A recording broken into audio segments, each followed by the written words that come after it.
বান্ধৱীসকল, পোনপ্ৰথমে মোৰ YouTube channel food লাভাৰ্ছলৈ আপোনালোক সকলোকে স্বাগতম জনাইছোঁ। আপোনালোকে যদি প্ৰথমবাৰৰ বাবে মোৰ চেনেলটো চাই আছে তেতিয়াহ'লে প্লিজ ছাবস্ক্ৰাইব কৰি দিব, কিয়নো ছাবস্ক্ৰাইব কৰিলে পিছৰ যি ৰেচিপিসমূহ মই আগবঢ়াম আপোনালোকলৈ সেইসমূহ আপোনালোকে নটিফিকেশ্যনসমূহ পাই থাকিব। আহকচোন আজি কি ৰেচিপি লৈ আহিছোঁ চাব আপোনালোকে। চিম্পল ৰেচিপি এটা, মাছৰ ৰেচিপি, ঘৰত সহজভাৱে আপোনালোকে বনাব পাৰিব। আহকচোন কেনেদৰে বনাওঁ চাব। মাছখিনি পৰিষ্কাৰকৈ ধুই ল'ব। ধোৱাৰ পিছত চাব যাতে একো লাগি নাথাকে, ভালদৰে চাফ চিকুণ কৰি ল'ব, কাৰণ মাছত বহুত হেৰি থাকে, ভিতৰত চাফা কৰি ল'ব লাগে পানীৰ সৈতে। চাফা কৰি এটা এটাকৈ উঠাব।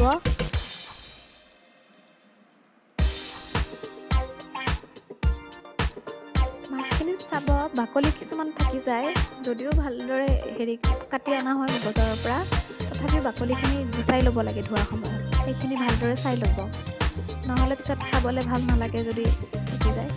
তাৰপিছত বেলেগ এটা বাচনত লৈ ল'ব। লৈ আপোনালোকৰ জোখ অনুযায়ী নিমখ, হালধি আৰু জলকীয়া গুড়া সানি ল'ব। সানি লোৱাৰ ফলত আপোনালোকে 10 মিনিটমান ৰাখি থ'ব, মেৰিনেট হ'বলৈ। মেৰিনেট হোৱাৰ পিছত পেন এখন লৈ ল'ব বা টাৱা এখন লৈ ল'ব। লোৱাৰ পিছত তেল অকণমান দি দিব, যদি আপোনালোকে সৰিয়হৰ তেল ভাল পায় সৰিয়হৰ তেল খাব পাৰে, বা চয়াবিন অইলেৰেও আপোনালোকে বনাব পাৰে। মই ইয়াতে চয়াবিন তেল লোৱা নাই, ইয়াতে মই মিঠাতেলে লৈছোঁ। মিঠাতেল ভালদৰে গৰম হৈ যোৱাত মাছখিনি এটা এটাকৈ ভালদৰে দিব, কাৰণ তেলখিনি গৰম হৈছে আৰু তেল চিটিকি আহিলে গাত পুৰিব। সেই অনুযায়ী আপোনালোকে এডোখৰ এডোখৰকৈ মাছ ল'ব আৰু লাহেকৈ এৰি দিব। গৰম তেলটোৰ পৰা অলপ সাৱধান থাকিব।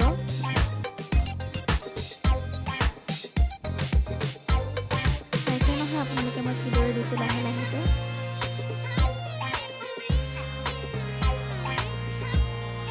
আৰু মাছখিনি তাৰ লগত আন এটা লাগিবলৈ নিদিব, কাৰণ ভাজাৰ সময়ত যদি এটাৰ সৈতে আৰু এটা লাগি যায় তেতিয়া মাছখিনি ভাঙাৰ এটা হেৰি থাকি যায়।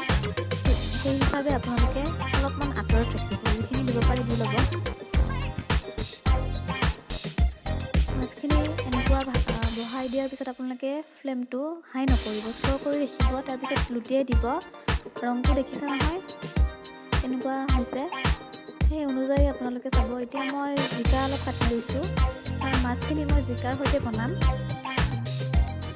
গোটেই মাছখিনি ভাজা হৈ গ'ল।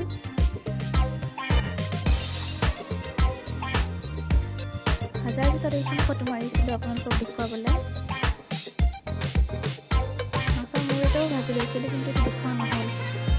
এতিয়া জিকা আৰু আলুৰ সৈতে এখন চিম্পল তৰকাৰী এখনে হ'ল। চব্জিৰ ৰেচিপিটো দেখুওৱা নহ'ল। আপোনালোকে যদি চাব বিচাৰে মোক কমেণ্টত জনাব, পিছলৈকে মই চব্জিৰ ৰেচিপিটো আপোনালোকলৈ আগবঢ়াম। পুনৰ আপোনালোকৰ সন্মুখত আন এটি ৰেচিপি লৈ আগবাঢ়ি আহিম। আপোনালোকে কি ৰেচিপি চাব বিচাৰে আগন্তুক দিনত, যদি বেয়া নাপায় কমেণ্ট বক্সত জনাব। যদি মই পাৰোঁ আপোনালোকলৈ নতুন নতুন ৰেচিপি আগবঢ়াই থাকিম।